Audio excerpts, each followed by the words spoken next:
बहुजन समाज में से मैंने अभी तक जितने लीडर्स देखे हैं वे सभी लोग बहुजन समाज के बारे में यही बोलते हैं कि हमारे लोग निकलते नहीं हैं। लेकिन मैं ये पूछना चाहता हूं, बहुजन समाज जो है कितनी बार विश्वास करे लीडरों पे। बहुजन समाज आपके पीछे पैसा पाने नहीं आता है, पद प्रतिष्ठा के लिए नहीं आता है। तुमने किया नहीं किया मुझे मालूम नहीं है, लेकिन तुम्हारी एक गलती की वजह से 40 साल का मूवमेंट खराब हुआ। लेकिन उन लोगों का क्या जिनका विश्वास टूटा है, वो चाहते हैं हम लोग बटे रहे। कोई ठेकेदारी आंदोलन चलाए, कोई संविधान बचाओ आंदोलन चलाए, कोई यूसीसी के विरोध में आंदोलन चलाए, परंतु मेन मुद्दे पे ना बोले। तब गौतम बुद्ध ने एक बात बोली कि अरे इनको कोई क्या बताने वाला नहीं था कि अलग अलग गड्ढा खोदने से अच्छा है सब लोग मिलकर के एक ही गड्ढा खोद लेते तो सारे गांव की प्यास मिट जाती। यही कार्य है जो हमें करने की आवश्यकता है। हम चाहे राजनीतिक दल से हो, चाहे हम सामाजिक संगठन से हो, एक मिशन पे काम करें, एक उद्देश्य पे काम करें, एक लक्ष्य पे काम करें। मैं आपको बता दूं देश के अंदर में द रेवोल्यूशन इज वेटिंग।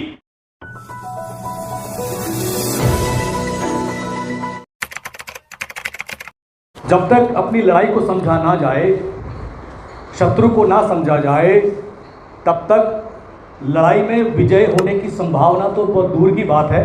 हम लड़ाई में खड़े भी नहीं हो सकते हैं। और लड़ाई को लड़ने से पहले हमें हमारा लक्ष्य पता होना चाहिए और शत्रु का लक्ष्य भी पता होना चाहिए। ये तो उनके एजेंडों में से, उनके मैनिफेस्टो में से 3 मुख्य एजेंडे थे। मैं बहुत कोड वर्ड में बोलूंगा।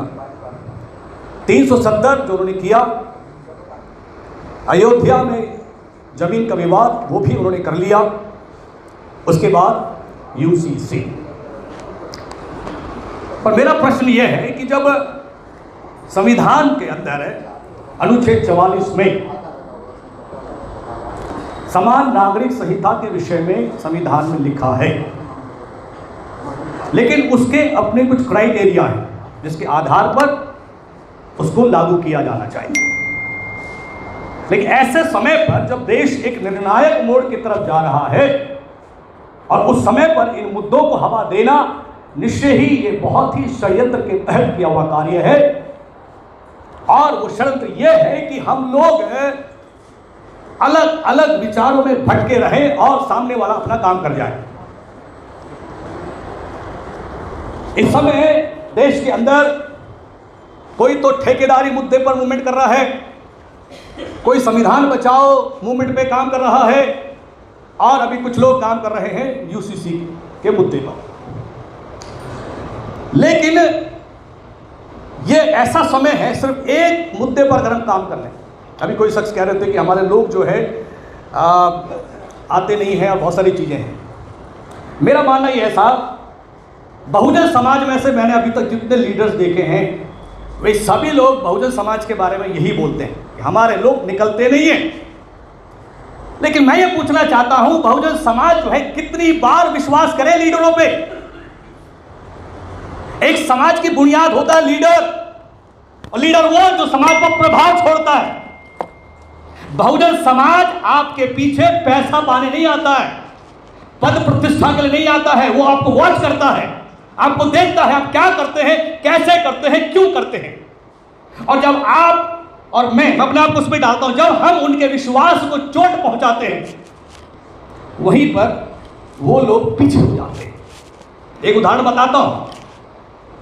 उत्तर प्रदेश में एक महिला को 4 बार मुख्यमंत्री बनाया। बुरा मत मानिएगा, मैं कोई भी बात बोलता हूं ये समझ के बोलता हूं ये मेरा आखिरी संदेश है। दोबारा बुलाना मत बुलाना, कोई प्रॉब्लम नहीं है, बोल के जाऊंगा। 4 बार मुख्यमंत्री बनाया समाज ने। आपने क्या किया?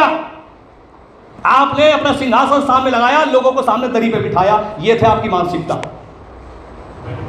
हमारे समाज के अंदर में 40 साल जो दावा करते थे हमने 40 साल हमने मूवमेंट चलाया है, लास्ट में आकर के कहते जर जोरू जमीन, ये 3 ही हैं जो हमारे लिए बहुत घातक हैं।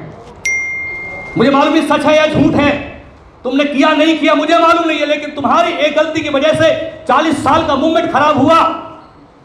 ठीक है, भाम से आज भी खड़ा हुआ है, लेकिन उन लोगों का क्या जिनका विश्वास टूटा है। कोई तो पैसे के कारण, कोई किसी कारण से, किसी कारण से। लेकिन फिर भी मैं एक बात कहूंगा, मैं पॉजिटिव व्यक्ति हूं, पॉजिटिव ही करूंगा आप लोगों को। विवेकानंद जी ने एक बात बोली You give me the 100 young men with the heart of zeal. You give me the 100 young men, I will bring the revolution in country. उन्होंने बोला कि आप मुझे 100 जवान दे दो जो आग से भरे हो, मैं देश के अंदर में क्रांति लेकर के आ जाऊंगा। ठीक है, हमारे पास आज बहुत बड़ी संख्या में लोग हैं, हमारे पास साधन नहीं है, संसाधन नहीं है, लेकिन एक चीज है हमारे पास है युवा शक्ति। अगर हम युवा शक्ति में अपने विश्वास को हम जमा पाए, मैं आपको बता दूं, दिल्ली से अगर ये चिंगारी शुरू हुई, ये चिंगारी पूरे देश में फैल जाएगी।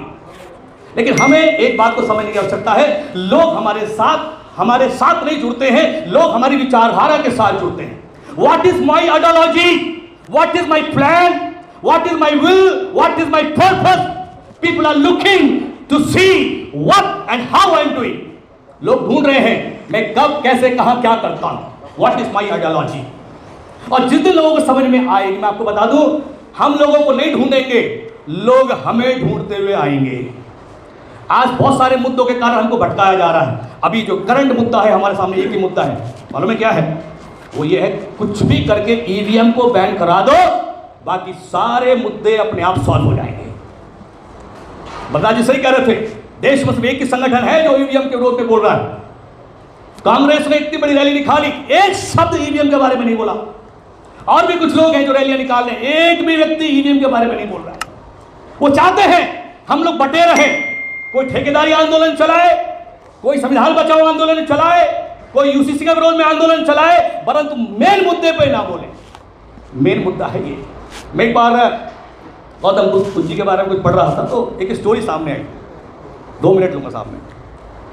तो एक गांव के अंदर में गौतम बुद्ध जी और उनके शिष्य गए, तो उन्होंने पूछा अपने शिष्यों से कि भाई यहाँ जो है इतने लोग जो है क्यों मारे गए, मैंने सुना यहाँ बहुत लोग मारे गए, क्या कारण है? तो जब वो गए तो देखा कि दरवाज़ा खोला तो घर के अंदर पूरा का पूरा परिवार जो है मरा पड़ा है।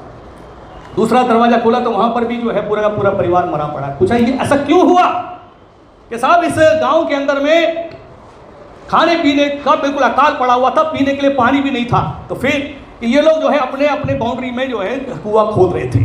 एक तो पहले भूखे प्यासे थे, कुआं खोदते खोदते खोदते खोदते वहीं पे मर गए। ऐसे इस गांव के अंदर में कई परिवारों की मौत हो गई। तब गौतम बुद्ध ने एक बात बोली कि अरे इनको कोई क्या बताने वाला नहीं था कि अलग अलग गड्ढा खोदने से अच्छा है सब लोग मिलकर के एक ही गड्ढा खोद लेते तो सारे गांव की प्यास मिट जाती। यही कार्य है जो हमें करने की आवश्यकता है। हम चाहे राजनीतिक दल से हो, चाहे हम सामाजिक संगठन से हो, एक मिशन पे काम करें, एक उद्देश्य पे काम करें, एक लक्ष्य पे काम करें। मैं आपको बता दूं देश के अंदर में द रेवोल्यूशन इज वेटिंग, क्रांति इंतजार कर रही है।